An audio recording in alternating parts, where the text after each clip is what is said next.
Bonjour à tous et bienvenue dans ce premier épisode de Noël de fin de séance. Aujourd'hui on va disséquer plus de 10 films je crois de Noël et vous dire ce qu'on en pense mais aussi ce qui fait un film de Noël. N'oubliez pas de vous abonner sur iTunes au podcast, d'aimer la page Facebook, Twitter, l'Instagram, etc. et de nous laisser encore une fois un petit message sur l'iTunes Store. Si c'est un podcast qui vous plaît, je serai votre hôte Areski Sugar et je suis joint aujourd'hui par deux personnes extrêmement éloignées. Mais heureusement la magie de la technologie Skype nous réunit tous aujourd'hui. Arnaud et Yann. Arnaud d'Albi et puis Yann de Calais. Yann a réussi à faire brancher Calais à France Télécom pour ce podcast. Voilà, donc les Calaisiennes nous seront reconnaissants éternellement. Exactement, puisque dès lors, ils auront Internet. Aujourd'hui, beaucoup de films de Noël qui ont été sélectionnés absolument arbitrairement.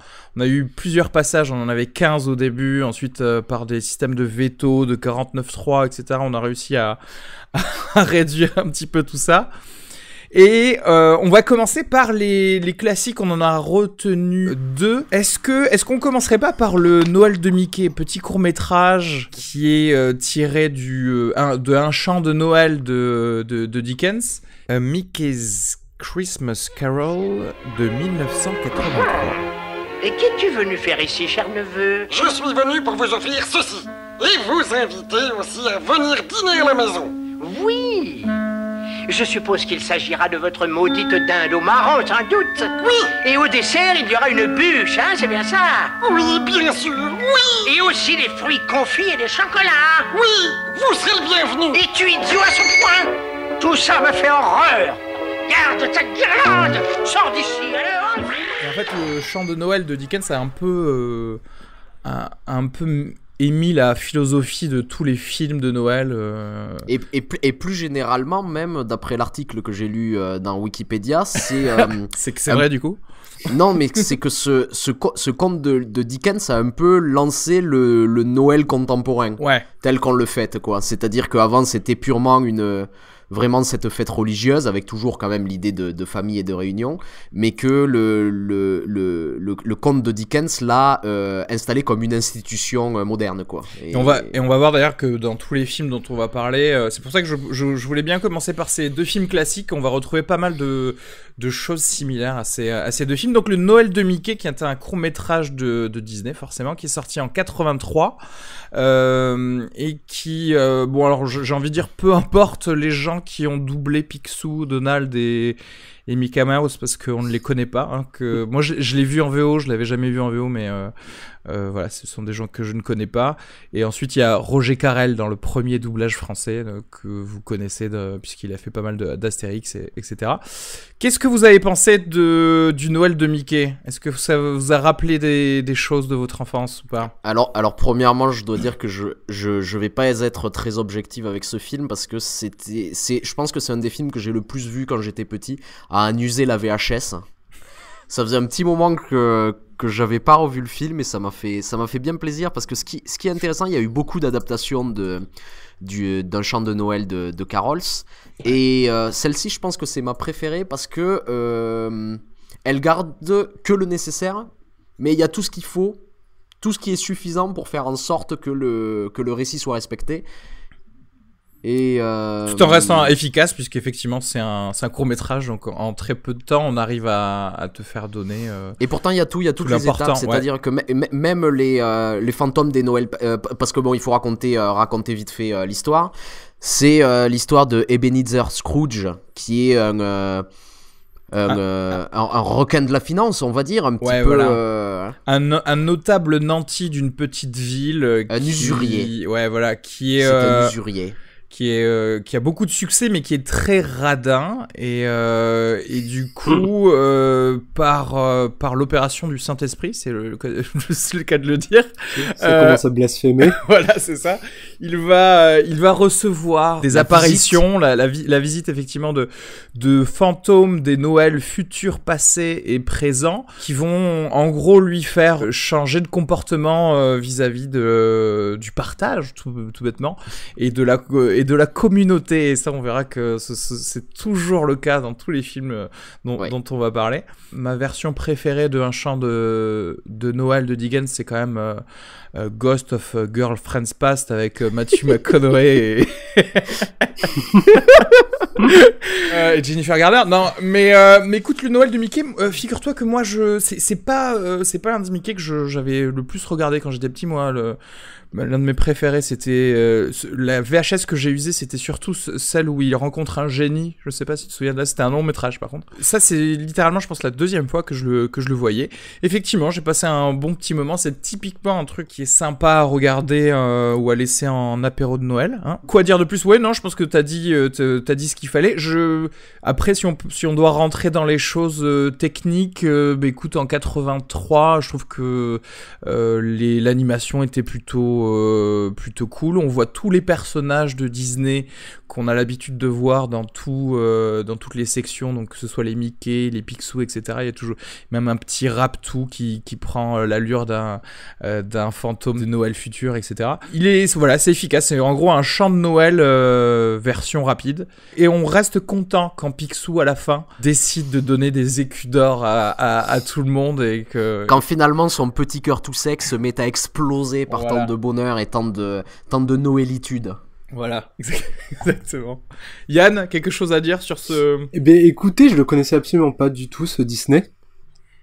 Et j'étais agréablement surpris de retrouver en fait le conte de Dickens parce que je n'en connaissais rien, absolument rien, donc c'est honteux à avouer. Du coup, j'étais assez surpris. Moi, j'aime plutôt le film. Je l'ai regardé très tard hier soir, je dois vous avouer, entre 2 et 3 heures du mat, donc j'ai un peu somnolé le devant aussi, mais...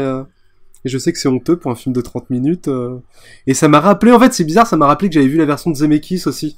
Ouais, absolument, qui était sortie il y a 5 ou 6 ans, je pense. Avec Jim Carrey dans le rôle de Scrooge. Ouais. Il y avait de belles choses, non ? Il n'y avait pas une imagerie gothique assez réussie dans le film ?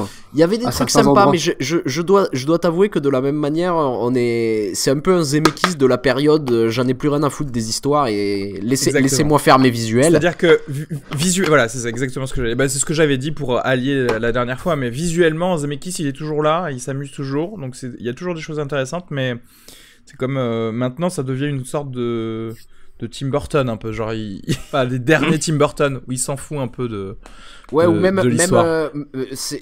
Pour moi ça ressemble plutôt genre à la partie R&D de James Cameron, mais que la partie R&D en fait. Ouais, enfin si tant est qu'on considère que Avatar avait un scénario extrêmement complexe, tu vois. Mais il fallait bien entendu qu'on relance le débat sur Avatar.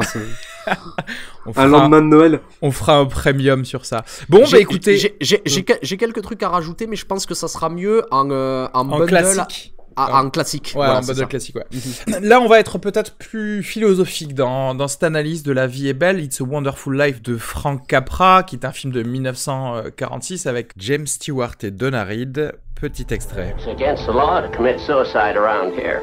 Yeah, that's against the law where I come from, too. Where do you come from? Heaven? What did you say just a minute ago? Why'd you want to save me? This town needs this measly one-horse institution, if only to have some place where people can come without crawling to Potter. I'm leaving right now. I'm going to school. This is my last chance. But they'll vote with Potter otherwise. Juste un petit rappel historique en fait sur La vie est belle. Donc il faut savoir que aujourd'hui c'est le film classique de Noël par excellence des Américains. C'est-à-dire c'est le film qui passe à tous les Noëls, voilà. Sur plusieurs chaînes, etc. Mais en fait ce qu'il faut savoir c'est que c'est un film qui avait fait un gros flop à sa sortie, mais un flop monumental. Et qui était même pas considéré pendant très longtemps comme un des classiques ou un des grands films de Frank Capra.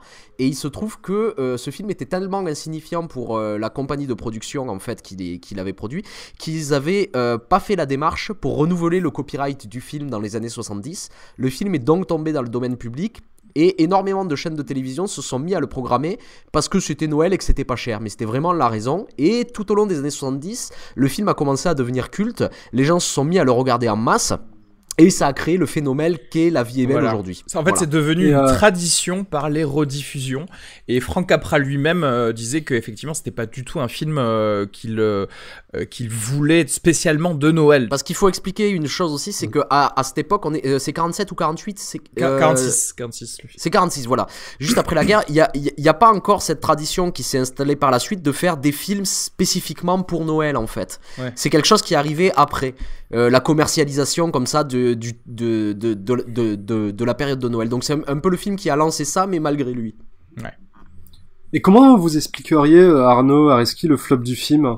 C'est-à-dire qu'aujourd'hui, en effet, peut-être parce qu'il est entouré de cette aura de grands films de Noël, qu'on sait que c'est quand même un classique de Capra, voire même une de ses œuvres qui finalement, avec le recul, fait un peu office d'étendard, parce qu'il y a des bases dramaturgiques très capraïennes dedans finalement. Je pense que c'est le plus célèbre de Capra aujourd'hui, tout simplement même. Mais tu retrouves ce mélange de noirceur qui habite certains de ses films, comme Monsieur Smith au Sénat. Ouais. Je pense que la vision, parce qu'on est en 46, la vision post-guerre de l'Amérique n'avait pas, comment dirais-je, besoin de ce film en fait, parce que c'est un film autant directement rentrer dans les thèmes, c'est tout comme d'ailleurs Un chant de Noël, c'est très l'individualisme contre la communauté, et je pense que peut-être que en 46 les gens devaient se dire écoutez, je crois qu'on a assez donné pour pour le pays, venez pas encore me dire que il faut que je fasse des choses pour tout le monde, tu vois, parce que tu vois, cette remise en question et de la collectivité. Voilà, surtout que tu commençais de la joie de la libération et tu commençais à avoir le bloc URSS qui arrivait et qui était justement pile dans le communautarisme, et donc bien sûr. Et donc, moi, je sais pas. Après, alors, c'est mes two cents étrangement, à ce qui paraît, j'ai vu qu'il y avait eu à l'époque de la sortie du film une note du FBI pour surveiller le film parce qu'ils avaient peur que ce soit de la propagande communiste. Ah bah tu vois, voilà, exactement. Ce qui est extrêmement drôle quand tu connais quand même l'idéologie de Frank Capra. Ouais. Qui pour le coup c'est quand même l'incarnation du système américain au cinéma, enfin dans sa façon de faire à lui, mais c'est vrai que dans ce film c'est compréhensible. Écoute, moi je serais J. Edgar Hoover, j'aurais fait la même chose, hein. Mais c'est vrai que la remise en question violente du héros pourrait, si on est dans une optique un peu tordue, en effet, être perçue comme une révolte vis-à-vis de l'American Way of Life, hein. Ouais. Alors on va parler vite on serait presque sur de l'histoire avant de repasser justement comme ça l'analyse va être un peu plus claire. En fait, on est à Bedford Falls, dans une petite ville de New York, enfin de l'état de New York, et en fait on va suivre le parcours de George Bailey, qui est un mec qui est trop sympa. Un mec qui est sympa depuis qu'il est enfant, qui va toujours tout faire pour améliorer la vie de ses congénères, que ce soit son frère, il donnera même son oreille parce qu'il aura plongé dans un étang glacé pour le sauver. Il fera tout le temps des petites choses pour les gens autour de lui. Et ce George Bailey, il a des envies de voyage qu'il ne fera malheureusement jamais, parce qu'à chaque fois il y aura un impératif familial ou financier, etc., qui le fera garder sa position de banquier dans Bedford Falls. Et en fait, il lui arrive des petits malheurs qui le conduisent à vouloir se suicider. Et en fait, il se passe qu'un ange est dépêché par des galaxies / apôtres qui sont présentés tout au début du film pour essayer de lui faire changer d'avis. Parce que quand même la vie c'est cool, et puis s'il meurt tout de suite il pourra pas voir les futurs films au ciné. Est-ce que vous voulez rajouter quelque chose de plus? Bon, j'imagine qu'on peut spoiler, hein, de toute manière. Oui, là il y a prescription, hein. Il y a même des chances qu'en ce moment il passe sur une des chaînes de votre bouquet. Non, en fait ce qui se passe, c'est que pour lui montrer en fait que sa vie a compté pour quelque chose, il lui fait voir ce que serait la ville de Bedford Falls s'il n'avait jamais existé. Et donc il se trimballe dans une ville qui est devenue une cité du vice. Ouais, là, le Las Vegas, qui deviendra très probablement comme ça entre parenthèses dans 10 ans après, même s'il s'est pas suicidé. Enfin, ça, de toute manière. Ouais, c'est ça. Et, on voit d'ailleurs le petit côté chant de Noël, encore une fois, tu sais, on va rentrer dans l'hologramme, tu vois, on veut te montrer ce qui aurait pu se passer, ce qui se passerait, etc. Sauf que ce qui est drôle, c'est que c'est presque un inverse, en fait, d'un chant de Noël, dans le sens où ici, il y a aussi une figure qui peut ressembler à Ebenezer Scrooge dans un chant de Noël, qui est Mr. Potter. Mais pour le coup, Potter, c'est quelqu'un qui ne changera pas dans le film. Il restera toujours l'ordure qu'il a été. Et d'ailleurs, entre parenthèses, il se gagne $8 000 dans cette histoire. Et en fait, le personnage qui va évoluer dans ce film, c'est donc George Bailey, parce que ce qui se passe, c'est comme tu dis, c'est quelqu'un qui est la bonté incarnée. Et il se trouve que à un moment donné, à cause de son étourdi d'oncle, il se trouve qu'il est sur le point en fait de perdre l'œuvre de sa vie.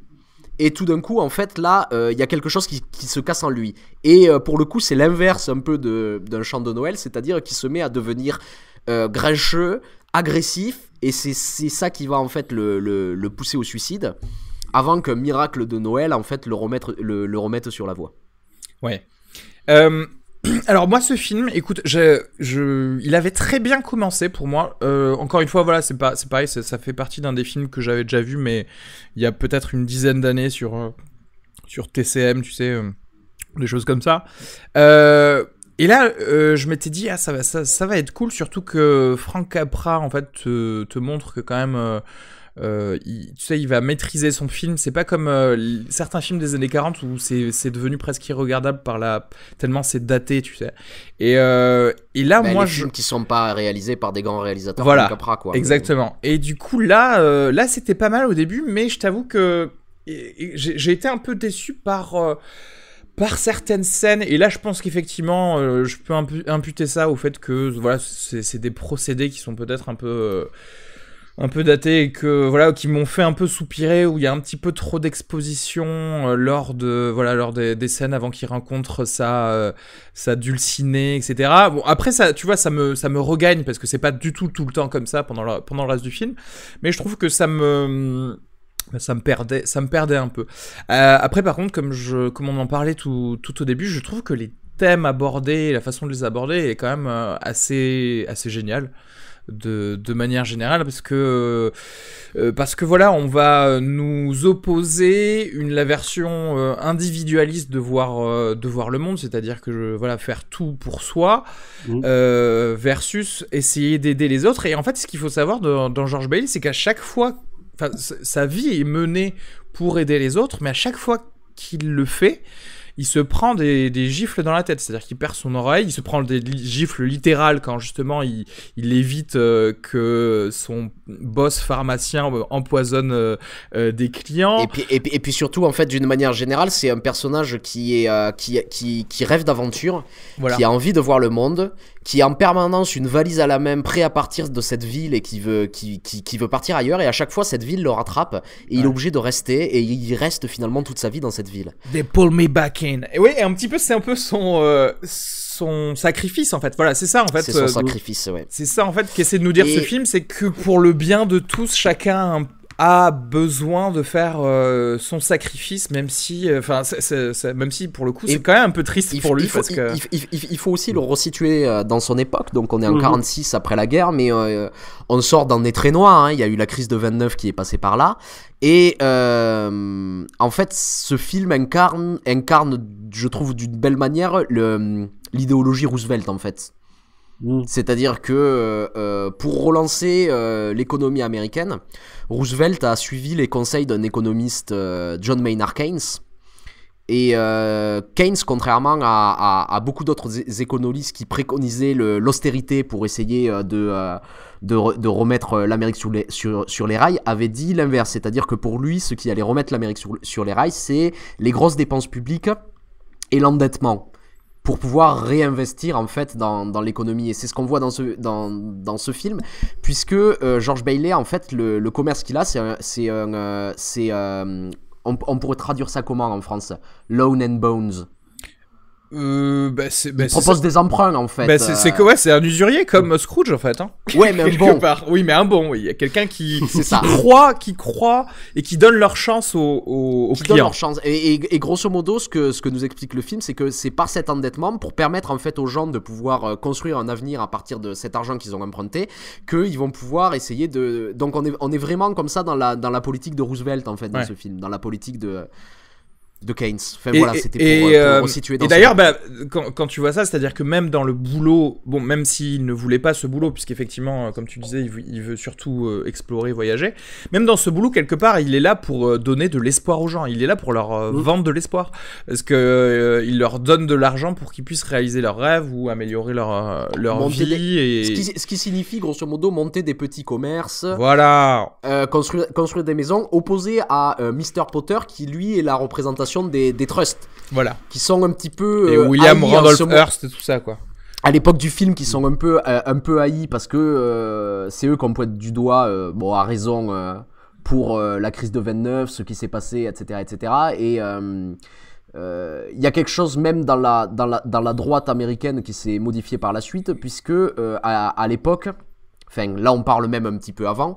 Il y a toutes ces lois qui sont mises en place aux États-Unis, c'est-à-dire les lois antitrust, pour éviter justement qu'il y ait des monopoles qui se créent, puisque l'idée de la libre entreprise, c'est de permettre à chacun de pouvoir créer son petit commerce.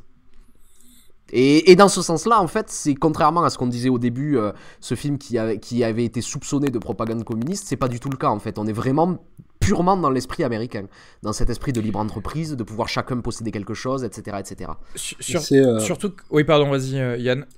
Non, Areski, non, pour revenir sur le film et ce que tu dis, notamment sur sa nature idéologique et politique, enfin, du moins de celle qui l'habille, c'est vrai que j'ai l'impression, enfin, je sais pas ce que vous en pensez, moi, La vie est belle, c'est un film que j'ai découvert un peu tard, autour de 19-20 ans, et au sortir, notamment, un peu comme toi et Arnaud, au sortir d'énormément de productions Spielberg dans lesquelles il y a des éclats de ce film de Capra.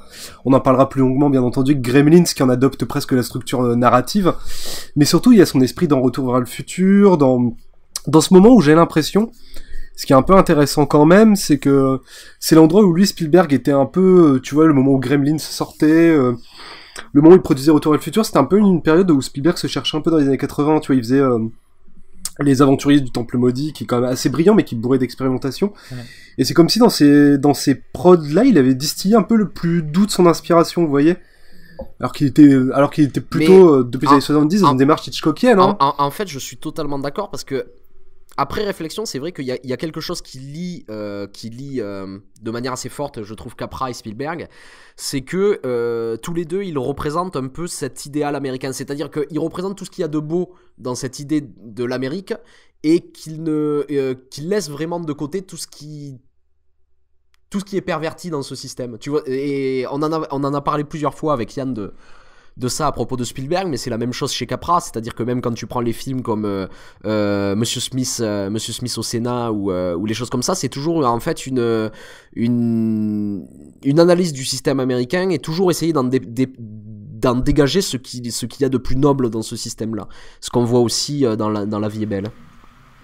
Oui, et au-delà de cette noblesse, un peu le revers, je pense, mais de toute façon c'est très raccord avec ce que tu dis, Arnaud, c'est aussi ce retour qu'on retrouvera dans les années 80, cette politique-là, quoi, d'inspiration années 40, 50, et un leadership américain, et j'ai l'impression que, tu vois, on pourrait faire le procès idéologique vraiment d'un film comme Retour vers le futur, en le voyant presque comme la métaphore du programme de Reagan, tu sais, c'est-à-dire regarder dans les années 50, aller retrouver un peu de virilité et gagner sa classe sociale par l'initiative individuelle, c'est-à-dire une baigne à bif. À bif, exactement. ouais, c'est vrai que sous certains aspects, tu regardes, il y a un rapport très très fort qui sont pour moi deux très beaux films, entre La vie est belle et Retour vers le futur, quoi. Ouais. Mais ça, on en parlera plus tard dans nos classiques, on va dire. Mais après, tu vois, j'aimerais juste revenir sur ce que tu as dit à propos du rythme dans La vie est belle. Moi, justement, en fait, c'est parce qu'on en a parlé plusieurs fois à propos des blockbusters récents, qu'il y a un manque patent d'exposition.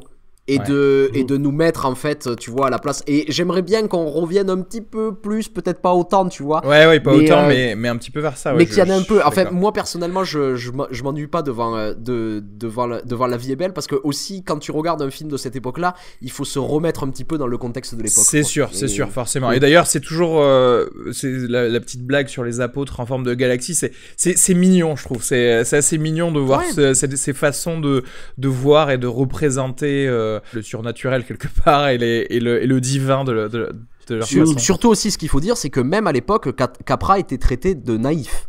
C'est-à-dire que le cinéma même à l'époque était quand même considéré comme quelque chose de particulièrement cuculapraline, quoi, on va dire. Il y a aussi le fameux à la poursuite du bonheur en fait dans ce film, parce que Bailey, il n'est pas, tu vois, il n'est pas complet tant qu'il n'a pas voyagé, etc. Tu vois, il lui manquera toujours quelque chose. Il y aura toujours quelque chose à faire pour être heureux, et il n'y arrivera jamais. Et je lisais un truc et je trouvais ça assez joli. Il y a un running gag dans ce film. En fait, à chaque fois qu'il rentre chez lui, il se précipite dans les escaliers et il y a une espèce de boule de bois sur la rampe d'escalier, ouais. Qui n'est jamais réparée, qui s'enlève tout le temps et il la prend à chaque fois dans sa main. C'est un peu ça, c'est-à-dire que cette rampe d'escalier, elle est jamais complète. Il y aura toujours quelque chose qui va s'enlever, il y aura toujours quelque chose qui va faire que vous serez toujours à la poursuite du bonheur, mais vous n'y arriverez jamais réellement. Mais la vie, c'est aussi cette poursuite du bonheur. Et je pense que pour rentrer dans un truc peut-être un peu plus idéologique sur le post-guerre, c'est peut-être aussi, mine de rien, une petite demande de sacrifice encore à faire aux gens en disant, écoutez, le monde va mal, le pays va mal, je sais que vous avez peut-être d'autres aspirations, mais on a besoin de vous pour reconstruire, tu vois. Ouais. Oui, je crois qu'il y a clairement quelque chose de ça, mais même plus simplement, c'est quelque chose que développent énormément les films de Noël, et on va parler un peu du paradoxe que ça crée. C'est-à-dire que ce qu'on rappelle toujours, c'est toujours quelque chose sur la nature du bonheur. C'est-à-dire que le bonheur, c'est pas quelque chose que tu achètes. En fait, c'est quelque chose que tu vas trouver plutôt dans le lien social. En tout cas, c'est ce que dit La Vie est belle, oui, et qui est célébré parce que par une des dernières paroles du film, son frère revient. Et il porte un toast à son frère en disant pour mon frère, l'homme le plus riche de la ville, alors qu'il n'a plus un rond. Et en fait, et par contre, il a tous ses amis qui sont dans sa maison pour le soutenir dans cette épreuve difficile. Et c'est ce que développe un peu naïvement tous les films de Noël, mais qui est assez intéressant. Et peut-être que c'est l'occasion. Je voulais revenir un peu sur un conte de Noël et sur ce film pour un peu trouver ce qu'ils ont de commun. Il y a quelque chose qui est répété à plusieurs reprises dans les deux films, notamment je pense à Monsieur Potter quand il vient voir George Bailey, où en fait il se rend compte que George Bailey donne des facilités de paiement à ses clients, parce que ses clients sont justement tous plus ou moins ses amis. Et Potter lui dit, on fait pas des affaires avec des amis, c'est pas comme ça en fait qu'on développe les choses. Et d'ailleurs, il reprochait ça à son père déjà. Il reprochait ça à son père, et c'est quelque chose qui revient aussi dans le truc de Dickens, et c'est quelque chose qui est assez intéressant puisque c'est quelque chose même sur la nature du capitalisme. Et j'aimerais juste revenir en fait brièvement juste sur une fameuse conférence de Milton Friedman. Donc Milton Friedman, qui était un sacré connard mais un grand économiste, et il avait expliqué en fait ce qu'était le capitalisme avec un crayon à papier. Et il expliquait que ce crayon à papier qu'il tenait dans les mains, il y avait personne sur Terre qui ne savait comment le fabriquer. Et que ce crayon à papier était possible parce qu'il y avait d'un côté en fait quelqu'un qui s'occupait en fait de produire du bois, quelqu'un qui s'occupait de le scier, de le transporter, de l'amener dans une usine, etc., etc. Et ce qu'il expliquait sur le capitalisme, c'est que pour organiser ce système, il n'y a pas besoin d'une organisation solide, puisqu'en fait la manière dont c'est l'argent en fait qui va s'occuper de réguler tout ça. C'est-à-dire que l'argent dans le système capitalisme est une information. C'est-à-dire que en étant moi producteur de crayons à papier, je vais avoir besoin de bois, et ce bois je suis prêt à le payer tel prix. Et en disant je suis prêt à payer le bois tel prix, il y a quelqu'un qui va prendre cette information et essayer de produire du bois pour faire en sorte qu'il se fasse aussi de l'argent, et qui va me fournir ce bois. Et en fait, il explique que l'argent est cette information-là.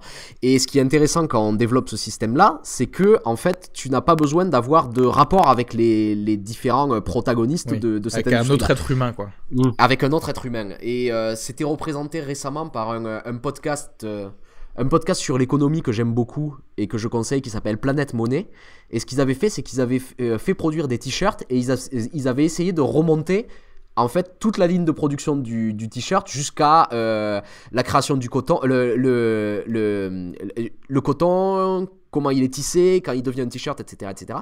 Et il s'était rendu compte que, en fait, c'est très difficile d'avoir ces informations, et notamment l'usine qui allait produire le t-shirt Planète Monnaie ne savait pas du tout d'où venait le coton, et d'où venait, etc., etc. Et donc, en fait, c'est une belle représentation de ce qu'est le capitalisme, c'est-à-dire que le capitalisme, c'est quelque chose qui érige des murs entre les différentes, tu vois, les différentes parties.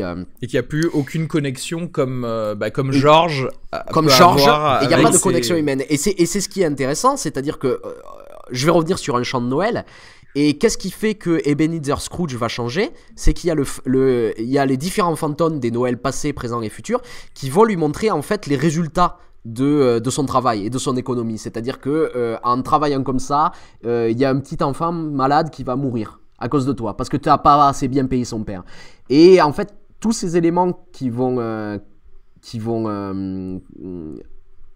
c'est tous ces éléments-là qui vont faire changer Ebenezer Scrooge. C'est-à-dire à partir du moment où il va être connecté aux différents acteurs en fait de l'économie de manière humaine, il va changer. Et c'est la même chose avec Potter. C'est-à-dire Potter veut absolument s'isoler alors que Bailey lui veut relier. Et en fait, je trouve que c'est une belle métaphore même de la fiction d'une manière générale et du rôle de la fiction depuis l'arrivée du capitalisme industriel. C'est-à-dire que, alors que le capitalisme essaie d'ériger des murs, la fiction n'arrête pas d'essayer de construire des ponts. Et on en avait parlé avec Almodovar notamment, où c'était un peu toute son œuvre qui était tournée autour de ça. J'ai l'impression qu'on peut voir ça aussi dans les films de Noël, et en tout cas que c'est la morale en fait du conte de Dickens qui va un petit peu irriguer toutes les productions de fiction de Noël à partir de ce moment-là. Et je crois que ces deux films, c'est l'exemple parfait. Je crois que c'est dans ces deux films qu'on le voit le mieux, dans ces films classiques. Peut-être que ça se perd un petit peu après, on en parlera plus tard, mais voilà, c'est ce que j'avais envie de dire en fait sur Dickens. En tout cas que ça prend des variations, mais c'est vrai que voilà, c'est pas pour rien que ce sont les classiques qu'on a gardés, c'est que ça établit un petit peu le dogme de tout ce dont on va parler. Est-ce que vous voulez rajouter quelque chose, à part que, je suis désolé, je suis obligé de le redire, cet oncle Billy qui ne fait rien à la banque, ok? Il a rien à faire. Le mec, il se prend un salaire chaque mois, ok? Il avait un seul truc à faire. C'était ramener $8,000 et le mettre dans une autre banque. C'est tout. Ok? Ok? Il arrive et il le met dans le journal du méchant, quoi. Et il donne au méchant les $8,000 et il fout dans la merde son neveu qui va se suicider. C'est inadmissible. Ce film devrait s'arrêter là et à la mort de l'oncle Billy. Ah mais on est d'accord que Billy c'est vraiment le boulet attaché à la jambe de George Bailey pendant tout ce film. Hein. C'est je sais pas, c'est la représentation de la catastrophe naturelle et des mauvais gènes et tout ce que tu veux. Oh l'horreur. C'est horrible. C'est à se demander comment ils sont de la même famille ces deux, quoi. Il y a quelque chose qui... Non, oncle Billy a été adopté, c'est sûr. On va continuer en faisant un bond dans le temps de 41 ans dans le temps. Et on va parler du film Un ticket pour deux de John Hughes, qui est sorti donc en 87.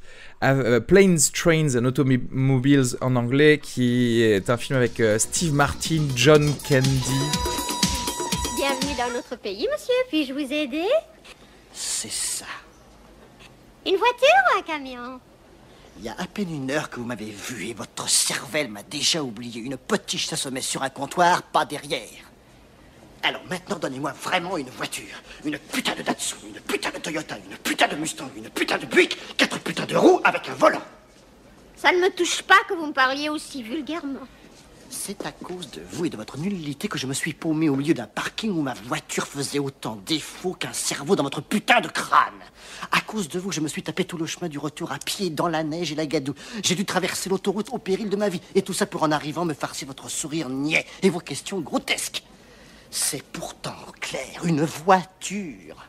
Vous savez, ce machin qui roule. J'avoue, j'aime beaucoup. Et c'est la comédie, alors défaite, puisque effectivement, dans ce film, ces deux personnages doivent rentrer pour Thanksgiving, mais ça fonctionne aussi pour les fêtes en général et pour Noël, puisque en gros, il s'agit de Neil Page, qui est joué par Steve Martin, qui joue un exécutif, un cadre qui dans une boîte de marketing à New York, qui doit rentrer chez lui à Chicago pour passer les fêtes en famille, qui est un petit peu un balai dans le cul, qui est un petit peu genre tu sais le mec moderne qu'il faut pas trop emmerder et qui n'aime pas parler aux étrangers, et qui va malgré lui faire le voyage avec Dale Griffith, qui est un bavard VRP d'anneaux de rideaux de douche. Qui est un mec ultra chiant, qui veut tout le temps parler, qui manque de compagnie, et depuis des problèmes d'avion jusqu'à des problèmes de train, puis de bus, puis de voiture, ils vont faire le trajet ensemble jusqu'à arriver à leur destination finale. Et voilà, c'est l'occasion de faire des milliers de gags et des milliers de vannes pour ces deux acteurs qui viennent tous les deux du Saturday Night Live. Qu'est-ce que vous avez pensé de Un ticket pour deux ? Yann ? Bah alors, celui-là, je ne l'ai pas vu. Il va falloir me le vendre. J'ai pas vu, c'est John Hughes. D'accord. Du coup, il y a que Arnaud. Arnaud, je sais alors, c'est un John Hughes movies ou c'est un Steve Martin movies ? Alors, ça rentre dans quelle catégorie ? Franchement, non. Moi, je trouve que c'est plutôt un John Hughes movie. Pour le coup, Steve Martin, je trouve que Steve Martin apporte un petit peu de sa théâtralité qu'il apporte parfois dans certains rôles, mais pas trop. Et John Candy, je trouve que John Candy d'ailleurs est superbe dans ce film, parce que lui, par contre, joue et est ce personnage de mec bedonnant qui a la tchatch, et qui a ce côté émouvant du mec qui essaye trop de plaire aux gens autour de lui, et qui peut être énervant aussi, et qui peut être énervant effectivement en faisant ça.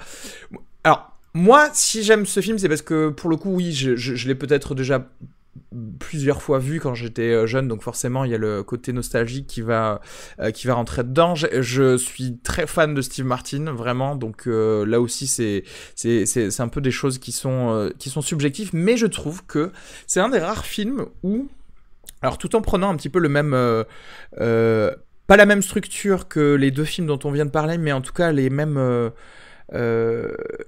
la même idéologie finale dont on vient de parler, de créer des liens entre des humains, va en fait surtout le faire naturellement, simplement par empathie. C'est-à-dire que assez rapidement dans le film, et pas par un dénouement comme on peut le voir dans ce système de films de buddy movie, de mecs qui se détestent au début et qui finalement deviennent amis. En fait, ces personnes-là ne vont pas passer du temps ensemble pour devenir amis, où il n'y a pas de l'hostilité qui se crée simplement parce que l'intrigue a besoin d'hostilité. C'est juste inhérent à leur personnage, c'est-à-dire qu'en fait Steve Martin, c'est un mec, il aime juste pas qu'on lui parle, c'est tout. Et l'autre gars adore parler, donc voilà, ça vient juste de là. Et assez rapidement dans le film, où ils vont devoir partager une chambre dans un motel miteux à Wichita au Kansas, on va avoir un petit clash en fait entre les deux, c'est-à-dire que Steve Martin va vraiment pourrir d'insultes John Candy, et on va voir sur le visage de John Candy à quel point entendre ces insultes ça lui fait du mal, et le personnage de Steve Martin s'en rend compte, et du coup il y a un peu une remise en place de cette fibre humaine, et où ce mec rentre enfin dans l'empathie et sort de son truc de sa vie de cadre new-yorkais, je m'en branle de vous tous et je fais des choses que pour la thune. D'ailleurs, on voit au début qu'il fallait choisir entre deux couvertures dans un endroit hyper corporate, une couverture d'un magazine, etc. Et en fait, il y a des piqûres de rappel comme ça d'empathie, tout en arrivant à un climax vraiment de connaissez la personne à qui vous vous adressez avant de avant de conclure quoi que ce soit, en fait, je trouve. Et je trouve justement, ça, on retombe sur du Giulietta, mais en comique quand même, parce qu'il y a quand même des gags qui sont quand même énormes. Genre, quand la voiture brûle, c'est quand même c'est n'importe quoi. Parce que la scène que tu m'as racontée entre Steve Martin et John Candy, c'est du pur John Hughes, ça, quoi. Exactement, c'est-à-dire que John Hughes... Cette manière dont les personnages sortent de leur propre stéréotype. Exactement. C'est... John Hughes, si vraiment on peut lui envoyer une petite pensée, ouais, peut-être. Ce mec crée des personnages de A à Z. Vraiment, les acteurs n'ont plus qu'à porter leurs chaussons ensuite pour les jouer, mais il nous fait croire vraiment à ces relations. Il nous fait voir l'humain derrière le stéréotype, que ce soit par exemple dans Breakfast Club, tu vois.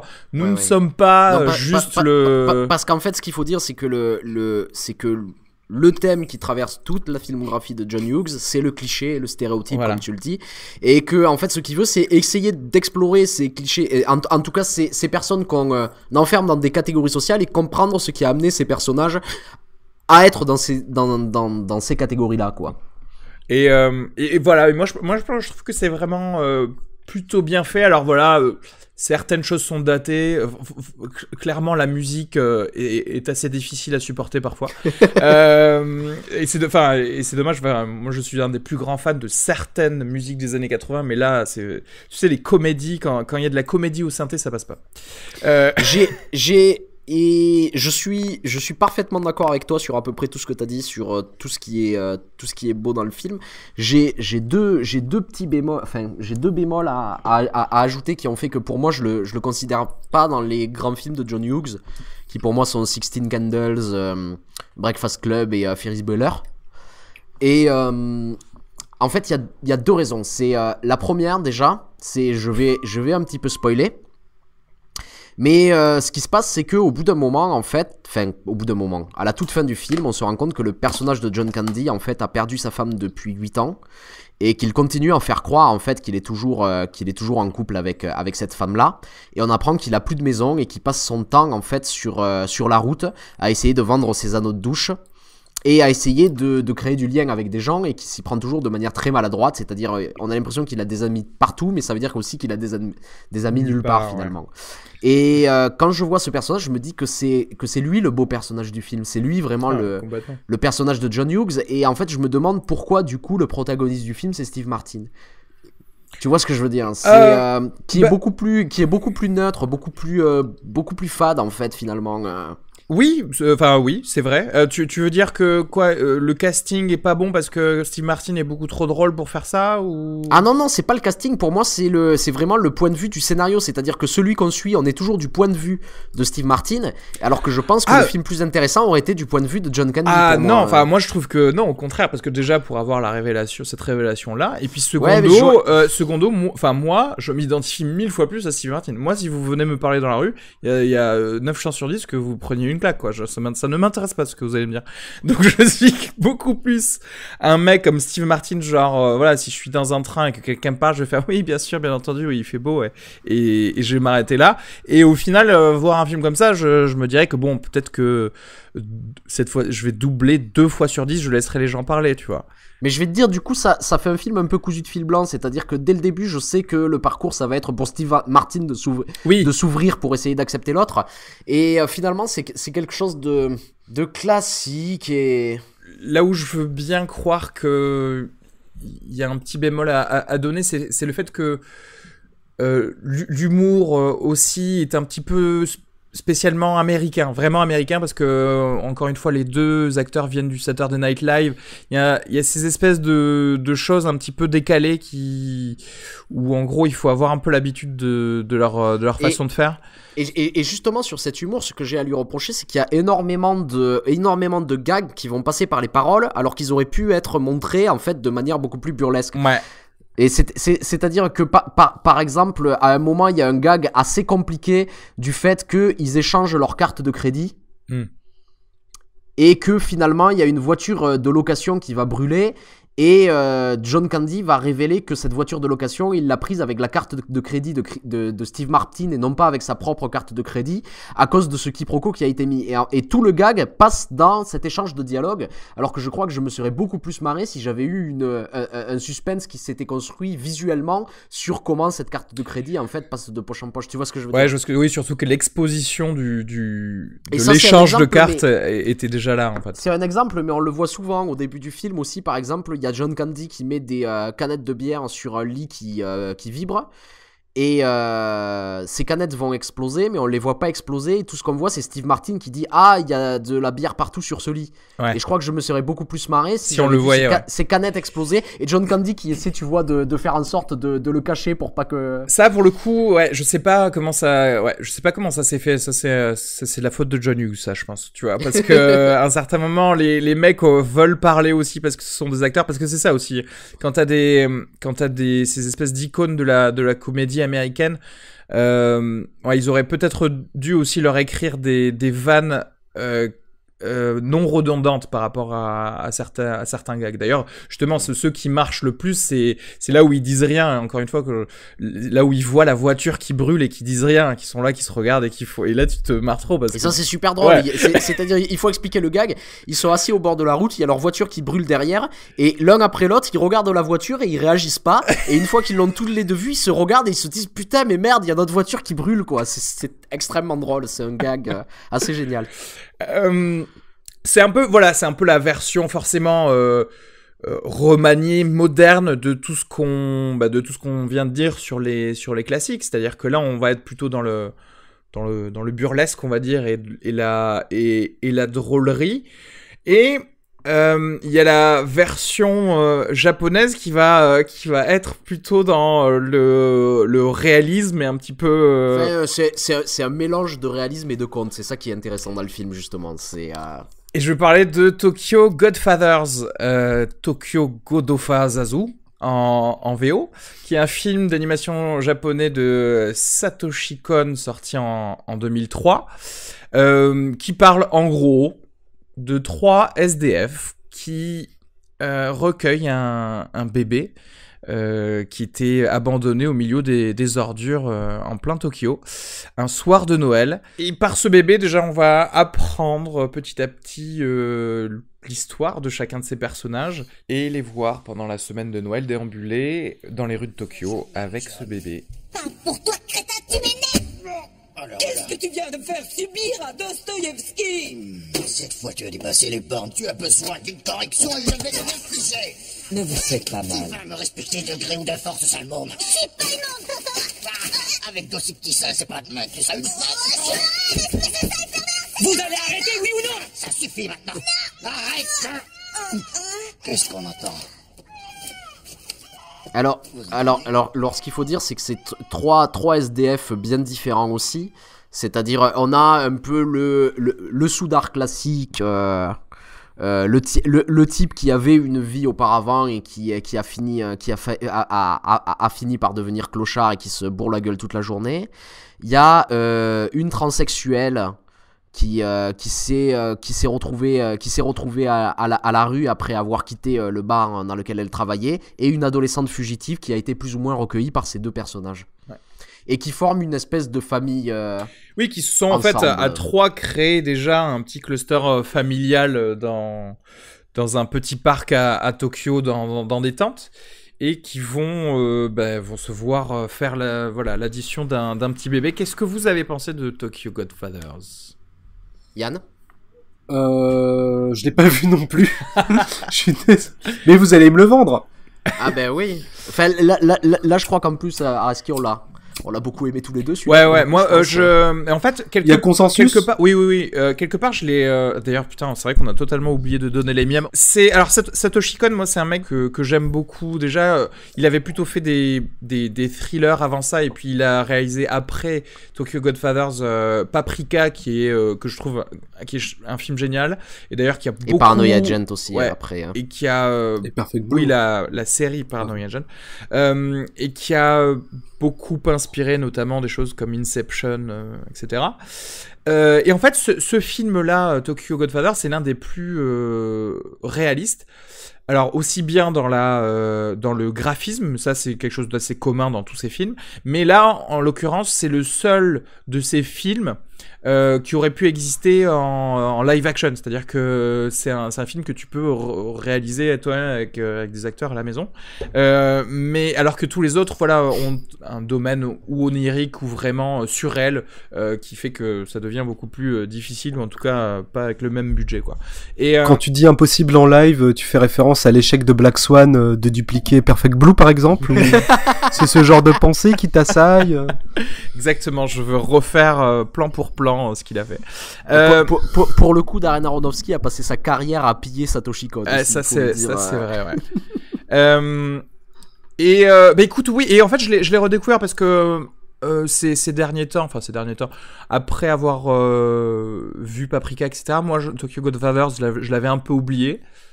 Pareil, parce que dans ma tête c'était un film de Noël très classique, mais en fait c'est un film très vivant, très drôle, que j'ai beaucoup apprécié. Je sais pas quoi dire de plus parce que pour le coup 2003, est-ce qu'il y a besoin de spoiler pour dire quoi que ce soit aussi? Non, mais je pense que en fait pour moi il y a deux trucs qui m'ont vraiment intéressé. C'est comme tu disais, ce mélange de réalisme pur, c'est-à-dire que ces personnages, ces trois clochards, mais aussi tous les personnages qu'on va suivre, à chaque fois j'ai vraiment l'impression qu'on les a trouvés dans la rue, vraiment quoi. Enfin j'ai vraiment l'impression que leur existence est là, et c'est ce mélange avec le conte le plus pur. Parce que ce film aussi, ce qu'il faut dire, et étrangement dans la plupart des films ça ne marche pas, et ici ça marche parce que c'est érigé au rang d'art, c'est quand même un film sur le Deus Ex Machina, c'est ahurissant quoi. C'est, on dirait presque qu'il a pété les plombs, c'est-à-dire qu'à tout moment il met il met les personnages dans des situations pas possibles, et ils s'en sortent toujours par une espèce d'intervention divine.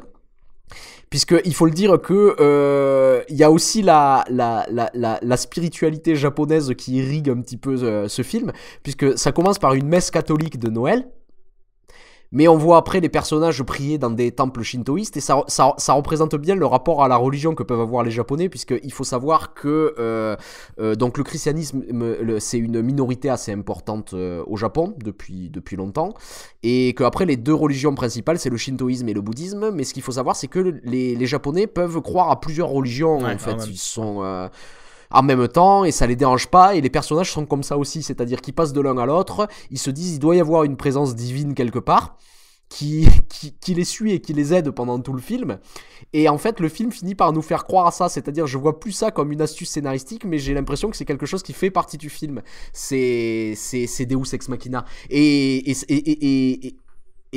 ça devient de la folie à un moment donné, où comment à la fin du film, comment un des personnages saute d'un immeuble pour rattraper le bébé et sauver in extremis par une toile poussée par le vent qui va ralentir sa chute et qui va retomber sur le sol. Et je sais pas comment dire, le fait que ce soit autant assumé, au bout d'un moment en fait tu rentres dans la logique du conte tout en étant dans ce décor extrêmement réaliste qui va nous parler en fait de la misère urbaine de Tokyo, et je trouve que c'est un équilibre précaire mais qui fonctionne extrêmement bien. Et la chose qui m'a vraiment touché dans le film, parce que finalement, c'est des personnages qui recherchent la mère de cet enfant pendant tout le film, mais qui fuient un petit peu leur propre famille, on va le découvrir au fur et à mesure, parce qu'ils ont fait quelque chose qu'ils jugent impardonnable, et ils ont estimé qu'ils ne pouvaient plus retourner en fait dans la société, que leur vie d'avant était finie, et qu'ils devaient en recommencer une autre. Et le message clair du film, grosso modo, c'est que rien n'est impardonnable, et particulièrement le jour de Noël, rien n'est impardonnable, et c'est quelque chose de beau aussi. Au bout d'un moment, en fait, le film, il t'étouffe par sa bonté au bout d'un moment, quoi. T'es obligé d'accepter tout ça, quoi, et c'est quelque chose qui m'a plutôt plu. Bah très bien. Est-ce que ça t'a donné envie, Yann? Ça m'a énormément donné envie. Non, mais je l'ai pas vu, ce Satoshi Kon-là. Ben, je le rattraperai. Il était complètement passé sous mon radar, je crois même pas en avoir entendu parler jusqu'à ce que... C'est son plus classique, mais après vision du film, ça fait vraiment partie de son œuvre. Enfin, je vois une continuité entre ça et tous ces autres films, même si elle est moins évidente. Après, tu vois, c'est émouvant sans être larmoyant non plus, tu vois, et en plus le fait que, encore une fois, c'est vrai que je pèse sur ça, mais le réalisme de tout le début du film, et en fait de tout le film, fait que tu acceptes beaucoup plus les parties de contes qui sont peut-être un peu un peu farfelu. Et puis c'est vrai qu'il y a des thématiques et puis il y a des types de personnages qu'on voit rarement. C'est vrai qu'on voit rarement, tu vois, des trans ou même des gens qui fuguent, tu vois, dans des films. Et donc c'est vrai que voilà, en fait, je trouve qu'il a bien aussi résumé les personnes qui sont considérées aussi comme des parias dans la société et que forcément ce sont des êtres humains aussi, tu vois, mais que aussi nous sommes responsables dans notre propre vision de nous-mêmes, de notre exclusion de la société, dans le sens où en fait voilà, comme tu disais, tout reste pardonnable, on peut toujours faire partie d'une famille. Ouais. Voilà. L'armichette. Hashtag l'armichette. Oui, mais attention, comme disait Areski, ça reste vraiment le feel good movie. C'est vraiment, il y a aucun moment où j'ai envie de pleurer. À chaque fois, j'ai plutôt le sourire pendant que je regarde le film, quoi. Voilà. On rigole. Clairement. Écoutez, voilà, je pense qu'on a passé, on va dire, les films classiques. Voilà, c'est parce que un film de Noël en général, c'est des feel good movies. On a toujours un petit arc ou des idéologies derrière qui veulent nous faire dire que nous pouvons changer les choses, nous pouvons nous améliorer en tant qu'être humain, mieux aimer autrui, mais aussi faire plus pour notre communauté. Je pense que tous ces films-là résument bien ça. Mais après, les films de Noël, ça vient sous toutes les formes, sous toutes les tailles. Et donc, et je pense que les gens, quand ils vont voir, quand on nous dit film de Noël, on pense aussi surtout aux films de nostalgie, ceux qu'on regarde à Noël, qui est pas forcément d'ailleurs un film étiqueté Noël, mais voilà, c'est le film parfait pour manger tes Ferrero Rocher. Voilà, parlons des Gremlins par exemple, puisque c'est vrai que tu voulais en parler, Yann, et c'est vrai qu'on a fait un joli parallèle tout à l'heure avec La vie est belle. Les petits chanteurs de Noël.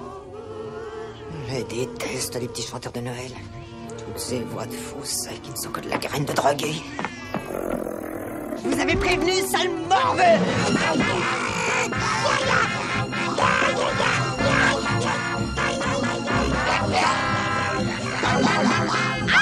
Oui, Gremlins, c'est toujours avec plaisir que je vois cette recherche du cadeau parfait du papa pour l'enfant, et puis c'est vrai que les thèmes de Scrooge sont toujours là, puisqu'il travaille dans une banque aussi, le petit, je sais plus son prénom d'ailleurs.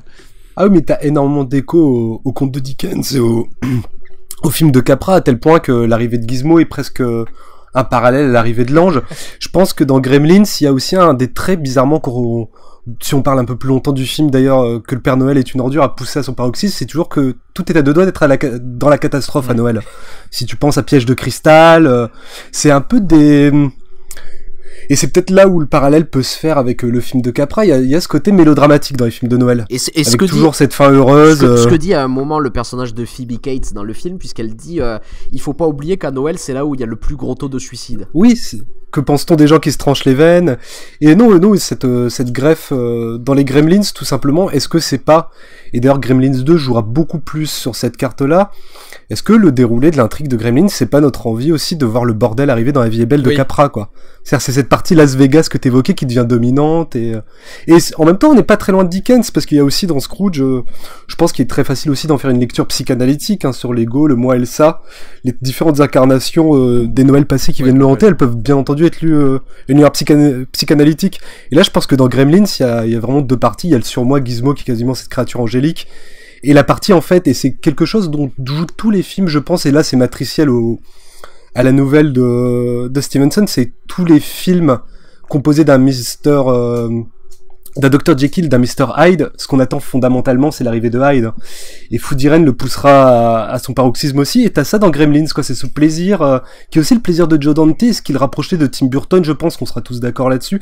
C'est ce côté, je pense que c'est des années 80, et c'est là où on voit que nous, avec notre vague rétromaniaque, on est un peu à côté de la plaque, c'est que des cinéastes qui allaient puiser dans leur propre nostalgie cinéphilique, Joe Dante et Tim Burton, et qui faisaient un rapprochement très simple, c'est-à-dire qu'à côté des superbes mélodrames des années 40, 50 jusqu'au début des années 60, coexistait aussi une filmographie parallèle qui était la série B assez violente, que ce soit les films de la Hammer pour Burton, ou les films de la Universal pour Dante et Burton d'ailleurs. Et Gremlins, c'est un peu je pense que c'est le plus gros succès de Joe Dante, ça a fait un peu de mal à sa carrière, mais je pense que c'est quelque part un peu son film le plus reconnaissable, tu vois, comme La vie est belle pouvait être très reconnaissable pour Capra, c'est-à-dire c'est vraiment ce mélange années 50 dans ce qu'elles ont de plus douce, dans cet idéal de Capra. Puis d'ailleurs pour la photo, il faut savoir que le directeur photo de Gremlins c'est beaucoup inspiré, et c'est flagrant quand on regarde les films bout à bout, de tout ce que le ciel permet de Douglas Sirk. Donc tu vois, il allait chercher dans ce côté années 50, il le représentait avec ses outils des années 80 pour le pirater avec la série B qui était concomitante à l'époque, et je trouve que Gremlins c'est... En effet, je comprends qu'il incarne un peu le magnum opus d'un film de Joe Dante. Pourquoi bien que je préfère le second. De Noël, du coup, Gremlins. À part que ça se passe à Noël, bien sûr. Bon, on a une famille qui se réunit quand même à la fin, hein. Même si Gizmo est arraché, finalement, il y a aussi cette idée de toujours, peut-être même presque capitaliste, c'est que ce Chinois qui enlève Gizmo, c'est que quand on perd ça, on a encore toujours la famille. Et il y a plein d'éléments assez intéressants dans Gremlins qui sont de l'ordre du conte de Noël. Il y a cet inventeur malheureux, cette femme qui pleure devant La vie est belle, il me semble d'ailleurs. Vrai, ouais. Absolument. La mère Pelzer. T'as ce climat aussi un peu mélancolique aussi de foyer qui est séparé au début de Gremlins, lui, dans Chinatown. Il représente ses inventions, la mère vit seule au foyer, c'est aussi cette réunion-là qu'on retrouve même dans Piège de cristal, hein. Est-ce que l'enjeu de Pièce de cristal, c'est pas juste l'histoire d'un homme qui retrouve sa femme? En tant que gros fan de Truffaut, je crois que ça ferait plaisir à McTiernan qu'on résume son film comme ça. Il y a aussi ce truc, je crois qu'on en reparlera avec le Père Noël est une ordure, parce que je me souvenais plus de ça, mais ça m'a paru évident en le revoyant, c'est que Joe Dante, en fait, il en a rien à foutre de Billy, le personnage principal. Je crois qu'il l'intéresse pas énormément, l'acteur est pas très intéressant. Ce qui l'intéresse, c'est ces Gremlins qui vont foutre le bordel dans cette ville un soir de Noël, et ça c'est intéressant, c'est-à-dire c'est ce désir aussi qu'on peut avoir, qu'à un moment donné il faut que ça se passe mal.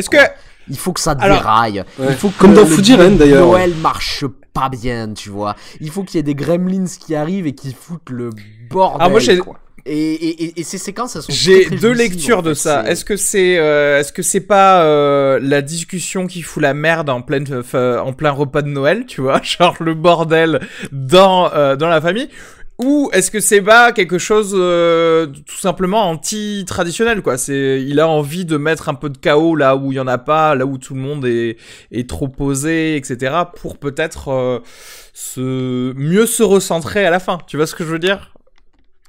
Mais surtout il y a un truc, que j'avais pas réalisé à ce point, c'est à quel point on a envie que ce soit les Gremlins qui gagnent en fait dans ce film. En fait, on a envie qu'ils s'étendent au-delà de cette ville aussi. Ils sont pas si méchants que ça, et tout le monde essaie en fait de les arrêter, et toi t'as juste envie de les voir continuer à tout détruire. Surtout qu'ils se payent un Noël ultra capitaliste, hein. Ils se font une grosse journée de casse, ensuite ils vont se vider la tête au bar et ils finissent affachés devant Blanche-Neige, quoi. Oui, je pense que les Gremlins, en effet, c'est le paradoxe de tous les récits à la Jekyll et Hyde, c'est qu'ils incarnent ce qu'on a envie de voir, en fait. Et c'est le lien aussi que le spectateur, je pense que, au mieux, c'est vrai, t'as raison, l'acteur qui est pas très intéressant, Arnaud, il nous sert de médium. Oui, c'est ça, c'est ça. Ou en tout cas de caution morale pour qu'on puisse accepter ce film, tu vois, où il y a quelque chose. C'est un film qu'on va montrer aux enfants, on peut pas leur montrer juste de l'anarchie, oui. Il faut quand même qu'il y ait quelque chose. On est obligé de leur mettre la caution morale, et ils l'acceptent, quoi. Justement, dans la même lignée des films des années 80, est-ce que vous avez eu le temps de revoir Maman j'ai raté l'avion ou pas du tout? Ah non, il était pas. Ouais, je sais, j'ai enlevé, mais est-ce que vous pouvez, est-ce que vous pensez que vous pouvez en reparler de manière? Bah oui, c'est les chiens de taille des enfants. Ouais, c'est le film de Home Invasion, écrit par John Hughes sous mon plume. C'est vrai que c'est John Hughes. Il faut dire que le scénario est de John Hughes sous le nom de Edmond Dantes. Ah bon, sur le premier aussi de Edmond Dantes, il me semble que c'était. Absolument. Ah ouais, je savais pas. Je pensais qu'il s'était renommé pour les suites en fait. D'accord. Et du coup, Maman j'ai raté l'avion, ça aussi. Alors 90, je crois, hein, c'est ça? 1990? Merde. Non, 92, pardon. Ah non, si, pardon. Non, c'est le 2, 92, oui. Alors, Maman j'ai raté l'avion, 1990, ça aussi. Mais, alors là, tu vois, par exemple, est-ce que c'est un film de Noël que par tradition, parce que justement, comme le pourquoi de It's a Wonderful Life, il a été rediffusé plusieurs fois à Noël. Parce qu'au final, c'est juste parce que ça se passe à Noël qu'on dit que Maman j'ai raté l'avion, c'est un film de Noël. Mais techniquement, ça pourrait se passer n'importe où, quoi. Parce qu'il est littéralement seul pendant tout le film. Ouais. Donc c'est pas comme si pour le coup il y avait un arc dans ce personnage, quoi. Il y a, je pense, le seul élément, c'est la relation avec l'homme à la pelle, peut-être, qui peut rappeler la charité chrétienne un peu. Ouais, le fils de Yuppie qui tend la main au clochard. Mais est-ce qu'on prend encore un film plein d'idées dégueulasses? Est-ce que quand il y a un seul paramètre de Noël, ça suffit? Il y a le gros paramètre, c'est qu'à la fin ils se retrouvent tous aussi à nouveau, c'est une réunion familiale. Et il y a la menace de la catastrophe à nouveau, d'un équilibre. Et alors, ta redécouverte du Père Noël est une ordure. Ah mais oui, putain, merde, on avait totalement oublié d'en parler. On a parlé. Cocorico quand même. Ouais, complètement. Le Père Noël est une ordure, film français réalisé par Jean-Marie Poiret, sorti au cinéma en 1982 et interprété par toute la troupe du Splendide, donc qui avait sauf Michel Blanc, qui est au téléphone à un certain moment. Je sais pas si tu l'as reconnu, c'est celui qui dit je t'encule Thérèse, je t'encule. Ah, et très bien, très beau rôle. Et c'était à la base bien sûr une pièce de théâtre qui avait connu un gros succès pendant 3 ans, puisque oui, ça avait commencé en 1979. Oh, une serpillière, c'est formidable, Thérèse. Je suis ravi, écoutez. Non, Pierre, c'est un gilet. Ah oui? Ah ben bien sûr. Ah ben alors, bien sûr, c'est un gilet. Il y a des trous plus grands pour les bras. Alors, je suis ravi, Thérèse. Je suis ravi. Et point de vue coloris, parce que j'avais pensé à un joli camaillot de bleu marine, comme je sais que vous aimez bien. Puis je me suis dit, dans ces tons-là, ça changera. Vous avez tout à fait raison, Thérèse, parce que le gris et le bordeaux, ça va avec tout. Alors, ne risquez pas de vous tromper. Puis, c'est une chose qui n'est pas commune et que vous ne verrez pas chez tout le monde, hein. Ah, mais j'espère bien, Thérèse, j'espère bien. Écoutez, si vous saviez ce que ça tombe bien, je me disais encore hier soir qu'il manquait quelque chose pour descendre les poubelles. Je suis ravi, Thérèse. Ce film, c'est un peu une icône pour le peuple français pendant Noël. Et je pense que j'étais peut-être un peu trop jeune quand je l'ai vu. Et tu vois, je me rappelais de bribes, mais j'ai jamais été un fan comme certains pouvaient sortir certaines répliques, etc.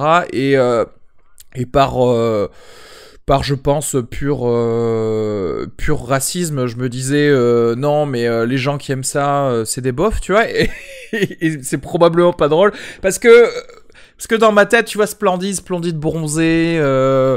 Alors même si en plus les bronzés c'est drôle en plus, ouais, je sais, mais tu vois, mais bronzé 3, tu vois. Non, mais ça c'est la fin, c'est pas bien. C'est comme les 3 frères 2 à Et il y a c'est pas beau. Il y a le côté monopole de tous ces acteurs du Splendide sur la comédie française juste après la sortie du Père Noël est une ordure, qui m'a toujours fait penser que bon, tu vois, ils avaient pas gagné leur place ici, genre que c'était par un accident, mais en fait, je retire ce que j'ai pensé, j'avoue, je ne devrais pas avoir de préjugés. Ce film m'a fait avoir un des plus gros fous rires que j'ai eu ces derniers temps en regardant un film. Réellement, par une réplique assez géniale de Thierry Lhermitte qui disait « C'est vrai que j'aime pas dire du mal des gens, mais effectivement, elle est gentille. » Et ça, c'était quand même génial. Et écoute, cette histoire de bénévoles pour SOS Amitié qui se retrouvent dans un micmac de personnes qui arrivent régler leurs problèmes domestiques dans leur local rue Montmartre, qui va se finir par un meurtre / découpage de corps / Non, parce que ce qu'il faut dire, c'est que c'est très drôle mais c'est l'histoire la plus sordide du monde en fait. Hein. C'est une vraie grande comédie noire. Et pour faire rejoindre un peu les Gremlins, parce que on se rappelle que dans les Gremlins quand même, il y a le prof de SVT qui est mort, je crois, hein, dans le film. Donc attention, les Gremlins ne sont pas si gentils que ça. Et là, le Père Noël est une ordure. Voilà, ça introduit un petit peu comme le Joker, un petit peu d'anarchie dans ce monde traditionnel. Et écoute, moi j'étais vraiment très agréablement surpris parce que tous les acteurs, forcément, avec 3 ans de faire rouler la pièce de théâtre était excellent. L'histoire est vraiment originale et très drôle, et les répliques sont savoureuses, vraiment savoureuses. Alors, est-ce que c'est un film de Noël? Par contre, je sais pas, parce que est-ce que parce que t'as Noël dedans, tu peux faire considérer? Enfin là c'est quand même un film qui est fait pour subvertir tout ça, quoi. C'est ça qui est Et c'est pour ça que ce film est aussi très très intéressant et il est assez singulier même dans toute la liste qu'on s'était donnée, c'est que c'est le seul film qui prend la structure inverse de tout ce qu'on connaît, où d'habitude le héros va se dire qu'il se doit d'avoir un peu d'empathie pour les autres à la fin du film. Là, ils sont censés l'avoir au début parce que ils travaillent tous pour SOS Amitié, ils donnent de leur temps, mais ils en ont mais rien ils s'en à foutent battre. complètement. C'est les plus mauvais du monde. C'est de la pure mauvaise conscience. Et du coup, il y a aucun vrai cheminement dans ces personnages-là. Ah mais c'est que des pourris tous à leur niveau, ils incarnent tous l'égoïsme de Noël. En effet, c'est une espèce de rassemblement d'égoïstes avec leurs problèmes d'égoïstes et qui ont besoin des autres juste pour les partager. Voilà. Moi je trouve le film brillant, enfin, c'est-à-dire qu'il y a plein de petites choses. Dans Le Père Noël est une ordure, Jean-Marie Poiret, c'est sans doute pas le meilleur réalisateur du monde. Ouais. Enfin, j'espère que j'aurai pas le droit de menaces après ça, mais je pense qu'on peut le dire. Mais il n'empêche que dans la mise en scène du Père Noël est une ordure, t'as plein de petits trucs intéressants. Je pense que de tous les films de Noël qu'on va citer, c'est le plus crade. Ouais. C'est-à-dire qu'en effet, le film, il trahit ses origines théâtrales, et même des moments où la mise en scène est plutôt approximative, tu sais, même dans ce système de huis clos avec le local, la manière de filmer les acteurs qui met très rarement en valeur les plans. Ouais, il n'y a pas trop d'efforts qui non, il n'y a pas trop d'efforts, c'est emballé avec quand même assez de soin pour qu'il y ait un mélange de glauque très vite, dès le début, avec cette scène lamentable où Gérard Jugnot se fait virer, avec des trucs beaucoup plus lisses, et je trouve cet assemblage des deux, il culmine vraiment dans la fin, avec la scène du zoo, quand on dirait un film de Bertrand Blier à ce niveau-là. C'est vrai, c'est presque le versant light d'un Bertrand Blier. Ouais. Et tout est un peu au bon endroit. Tu vois, par exemple, il y a une autre idée intéressante, c'est que les personnages sont ultra archétypaux. Ils n'ont qu'une nuit pour exister, mais en même temps, tu peux à tous reconstituer un peu ce qu'est leur vie de tous les jours, tu veux dire, avant que le film démarre, tu vois ce que je veux dire. Ouais. Ils ont une petite profondeur à eux, qui parfois repose juste sur des clichés, puis ce retour, comme on l'a dit, mais même pour Gremlins, ils usent ça, quoi. C'est-à-dire, le couple Anémone-Thierry Lhermitte, il est quand même magnifique, quoi. Et Anémone est plutôt gaulée, en fait. Elle est parfaite. Elle apporte une forme de finesse à cette espèce de tradicato. Enfin, ouais, je trouve le film assez dingue, en fait. Il est toujours un peu singulier. Et j'adore parce qu'il est dans une tradition de comédie féroce qui est généralement plutôt dans les pays latins. On peut penser aux comédies italiennes comme Affreux, sale et méchant, par exemple, au film de Alex de la Iglesia. On y pense pas mal devant Le Père Noël est une ordure. Il manque juste la virtuosité de la mise en scène. Ouais. Oui, c'est ça, c'est la mise en scène n'est pas aussi virtuose, mais par contre au niveau du scénario, quoi, de l'histoire, de tout ça, il y a quelque chose de commun. Il y avait même, c'était quoi, l'année dernière, il y avait le film Les Nouveaux Sauvages qui était un peu aussi dans cette veine-là, comme ça, dans le but de détruire absolument, de détruire en fait les milieux qu'ils essaient de scruter. Et en fait, c'est ça que j'aime bien, c'est cette idée que non, finalement, tu peux faire des films sur des personnages pas sympathiques, sur des personnages méchants, que ça peut être drôle, que t'es pas obligé de les aimer, quoi. Et c'est en ça que ça va à l'opposé des films de Noël ou même des comédies anglo-saxonnes qui s'aventurent finalement assez peu sur ce terrain-là, quoi. Où il y a pas besoin d'avoir de rédemption à la fin, quoi. Ouais. Tu peux rester sur cette idée comme ça et j'aime bien que ce soit une tradition de Noël française, que ce soit ça en fait, que ce soit ce truc.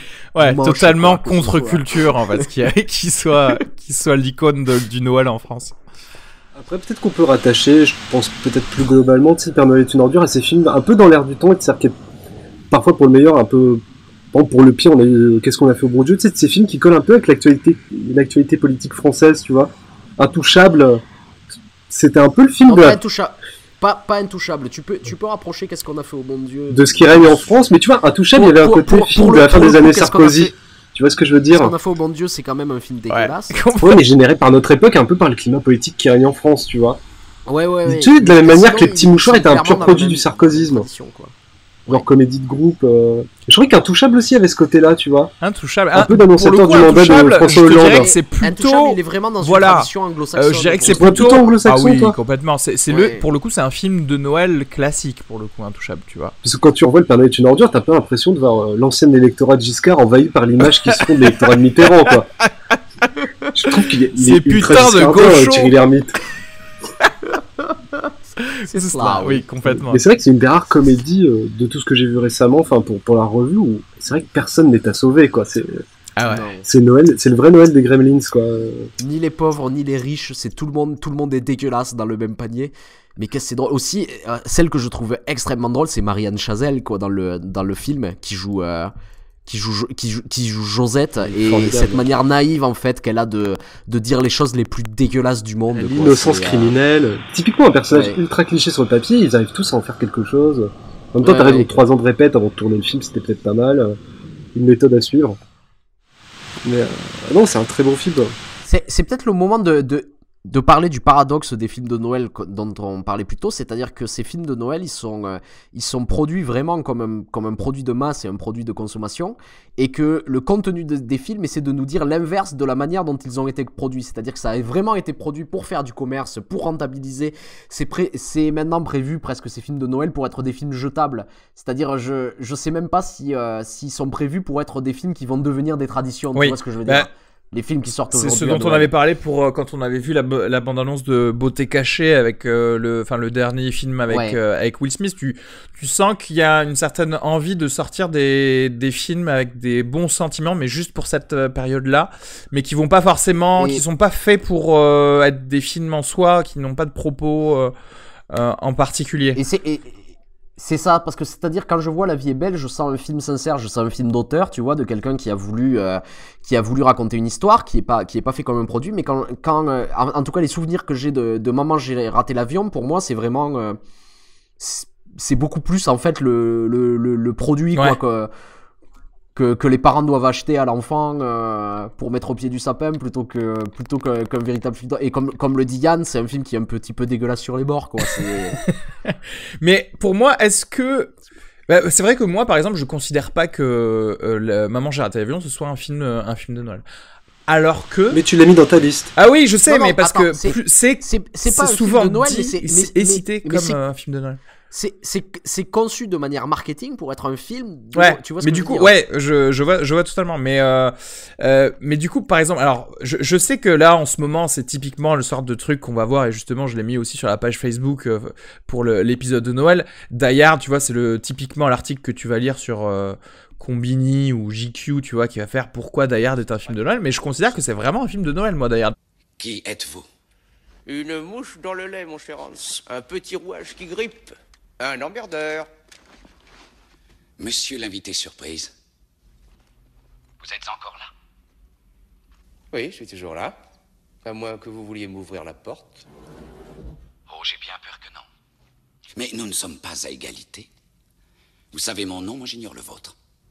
Qui êtes-vous? Encore un de ces malheureux qui a vu trop de films quand il était enfant?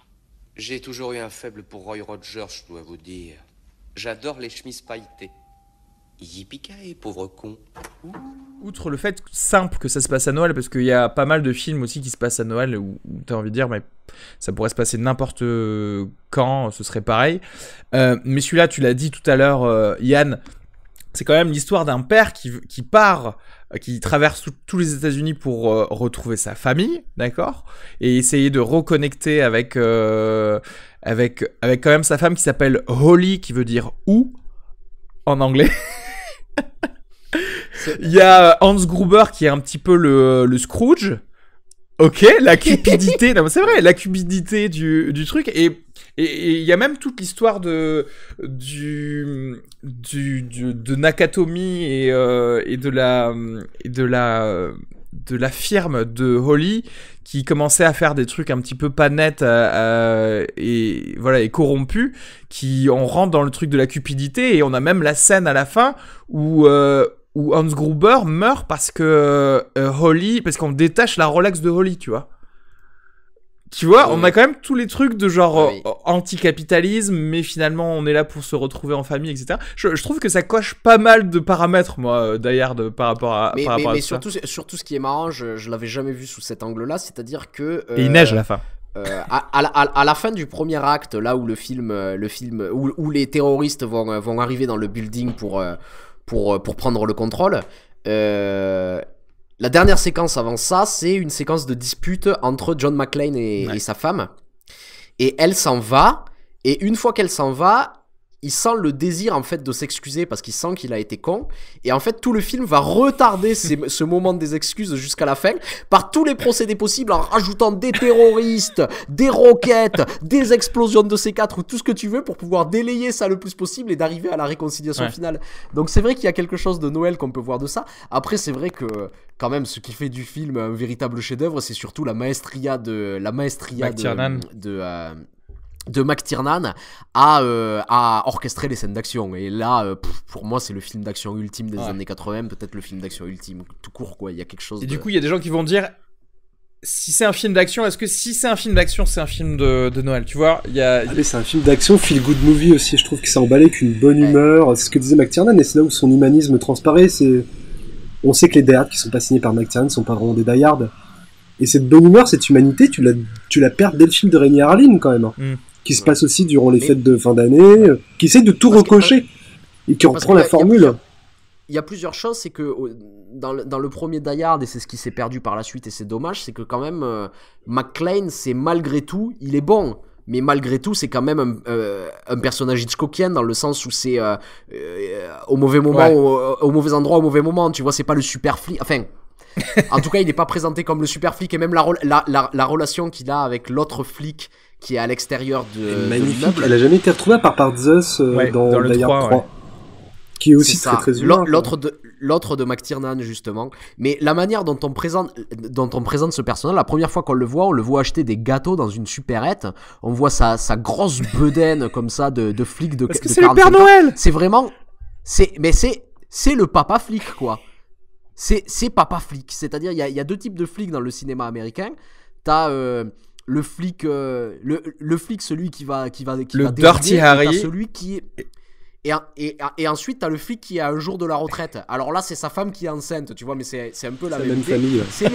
C'est le papa flic, quoi. Il y a quelque chose que j'aime beaucoup dans cette figure-là. Et pour le coup, c'est un des meilleurs papa flics de l'histoire du cinéma, je pense. Qu'est-ce qui, pour vous, constitue un film de Noël, du coup? Déjà, qu'est-ce que vous aimez regarder quand vous n'êtes pas obligé de faire un podcast à Noël? Ou est-ce que vous en foutez complètement? Gremlins, je le revois souvent à Noël, je dois avouer. Et j'ai l'impression qu'ils sont tous un peu fun, tous ces films.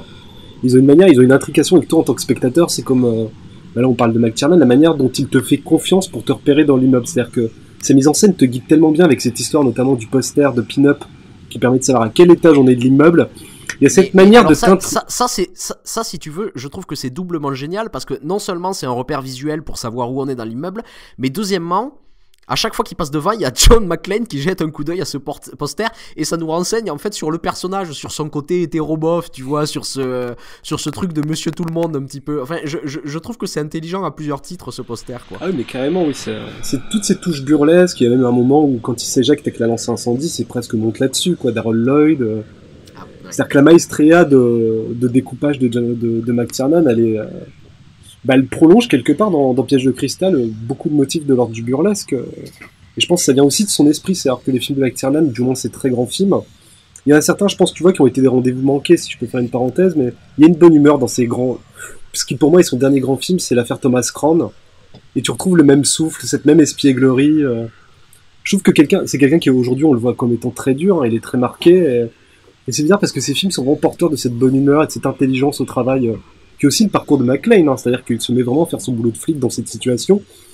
Et l'une de ses préoccupations principales, c'est de réfléchir et de penser à la stratégie de son adversaire. Donc il y a ce côté artisanal et cet amour des choses qui s'enclenchent chez McTiernan qui est brillant, quoi. Contrairement au personnage du film visiblement inspiré de Dupont et Dupont, puisqu'on a Johnson et Johnson. Oui, ça c'est les touches un peu postmodernes du scénariste. Ouais. qui sont mais c'est vraiment les Dupont et Dupont du film, quoi. Les types qui se croient intelligents mais qui sont les pires tâches qui font trop chier, ouais. Et on notera que quand même McClane reste coincé dans la cheminée, quoi, la bouche d'aération, hein. Tu vois, nouvel élément de Noël. C'est aussi. Mais vous n'avez toujours pas répondu à ma question, donc je réitère. Mais moi je vais te dire pour moi les films de Noël, pour moi c'est les Disney, quoi. Qui sont purement, ça parle pas de Noël, mais c'était quand on était jeune, la tradition c'était que le film il sortait dans la période de Noël, t'allais le voir pendant les vacances, Et je crois que ça reste. Il y a un truc où tous les Noëls, j'aime bien m'en faire quelques-uns. Là, on a revu le Noël de Mickey, mais je me suis aussi refait Alice au Pays des Merveilles, par exemple. Et je pense que je vais m'en faire un ou deux avant de rentrer à Paris. Et pour moi, c'est ça, les films de Noël, en fait. De la nostalgie, quoi. Les films de l'enfance, quoi, un truc... Parce qu'au final, on se remet dans les mêmes conditions qu'on était c'est quand le côté régressif de Noël. Exactement. Hein. C'est-à-dire c'est comme une fête où le mot d'ordre est de se bourrer le bide et de tomber de s'affaler sur un canapé. Hein. Exactement. D'où le côté paradoxal, c'est-à-dire qu'on dirait que les films de Noël nous disent l'inverse de ce qu'est Noël. De se mettre en action, tu veux dire la fête vraiment la fête de la consommation à l'excès. Jusqu'à l'hibernation. Ou même, je dirais que... ou même je dirais que le contraire, parce que le film de Noël va te dire plutôt non mais il faut que tu grandis, prends soin des autres personnes, alors qu'en fait toi quand t'es à Noël tu fais le contraire, parce que justement t'es en régression, tu prends soin de personne d'autre que toi et ton ventre et regarder des films de Noël justement. Moi je dirais que je te suivrai pour le coup Arnaud. C'est vrai que pour moi ça va être les films de l'enfance et forcément tu parlais de Gremlins, Yann. Pareil, je l'ai remis du coup il y a pas longtemps. Un petit Disney n'est pas de refus. Et puis en fait des films, mais pas forcément des films qu'on va considérer de Noël, mais des films que je regardais quand j'étais enfant, en fait, tout bêtement. Je vais le revoir à Noël. Genre, tu vois, moi je suis un fan des Goonies, par exemple, je peux me remettre les Goonies pendant Noël parce que c'est typiquement un truc qui va bien. Du coup, tu vois, tu peux même faire rentrer. Ou un bon E.T., quoi, un truc. Je déteste E.T., je n'aime pas les étrangers. Mais oui, pour moi, c'est vrai que je vais plutôt aller piocher dans ça parce que sinon, je ne suis pas forcément. J'avoue que j'ai peut-être maintenant un peu trop un œil cynique pour aller chercher un film entre guillemets d'adulte avec un bon fond. Alors même s'il est bien fait hein, pour le coup, mais c'est pas un film que je vais rechercher à regarder à Noël en fait. Sauf si quelqu'un d'autre le met, tu vois, et que je suis déjà assis sous une couette et je suis beaucoup trop flemmard pour changer la chaîne, tu vois.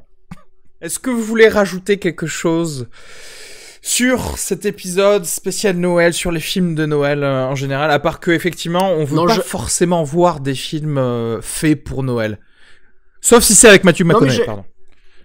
Je dois dire que grâce ou à cause de ce podcast, on a tous fait une overdose de films de Noël là, et les voir tous comme ça, agglutinés au même moment, ça dégage des tendances et c'était assez intéressant en fait de constater ça. Ouais, c'est c'était de révélation quoi. Ouais. On remarque que le point commun... Même inconscient tous ces films. Ouais, le même inconscient. Et le point commun de tous ces films, c'est l'argent, hein, clairement. Il y a tout le temps ou un manque d'argent, ou une recherche d'argent. Mais en tout cas, c'est vraiment des films... On en a parlé au début avec les films classiques, mais c'est vraiment des films de l'ère capitaliste qui parlent de ça et qui essaient de rappeler qu'on réserve un moment pour essayer de penser à autre chose, en fait. Et c'est ça qui est... C'est pour ça que l'argent est au cœur de tous les films absolument de Noël. On est toujours dans la même tradition de Dickens, en fait, d'un chant de Noël. Parce que si on vivait... Parce que dans un truc de Gremlins... oui, exactement. Avec la vieille Diggle. Mais parce que si on vivait dans une société communiste, on n'aurait pas les mêmes films de Noël, on aurait des films genre Stalker à Noël, tu vois.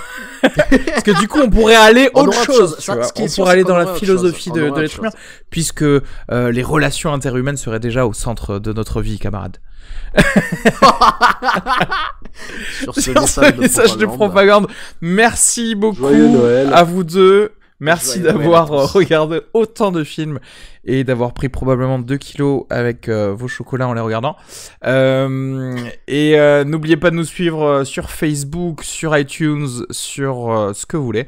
Et je vous dis à l'épisode prochain qui va sortir très très vite puisqu'il sortira le 31. Ce sera l'épisode spécial Réveillon du jour de l'an. On va parler de Showgirls 2 et de Roadhouse.